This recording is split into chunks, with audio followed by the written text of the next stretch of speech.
Hi,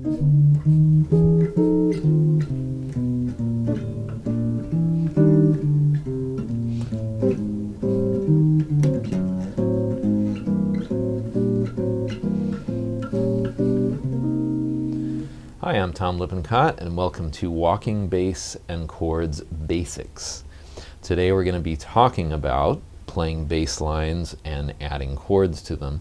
This is sort of a short version of a section of the Art of Bass and Chords for Jazz Guitar class, which delves much more in depth and is a much longer class. But today, for somebody who just wants to learn the basics of how to walk a bass line and add some chords to it on a 4/4 swing tune, that's what this class is going to cover today. You need to make peace with the idea right at the outset that the bass part is the most important thing. That's got to be the one that does not compromise.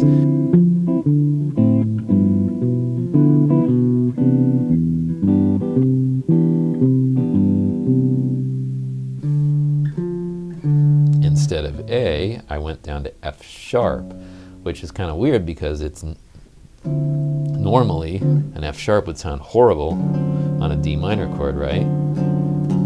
But that's why it's called an approach note, because it's a temporary dissonance that gets resolved immediately, and it resolves quick enough so that our ear doesn't hear it as a ooh, it hears it more as a ooh.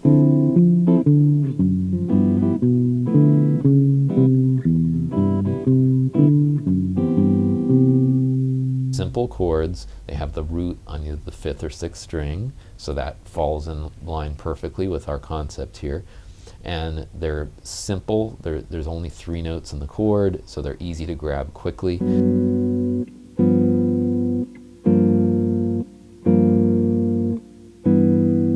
We're mainly playing these simple, easy to play voicings so that we can put our main focus on constructing beautiful, smooth, supportive sounding bass lines. It's not really sounding like much yet, but we're just getting used to the idea from a physical standpoint of playing a chord while we're playing that bass line. So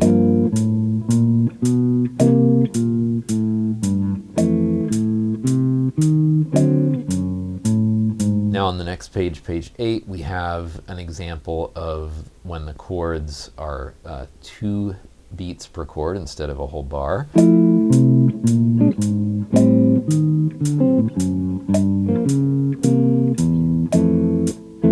Finally, example 17 shows kind of a real-world way of putting all this stuff together, and we've got a longer example, the full chorus of the chord changes of Autumn Leaves, and the way that I might actually, play it on a gig if I was accompanying somebody, incorporating a lot of the techniques that we've talked about.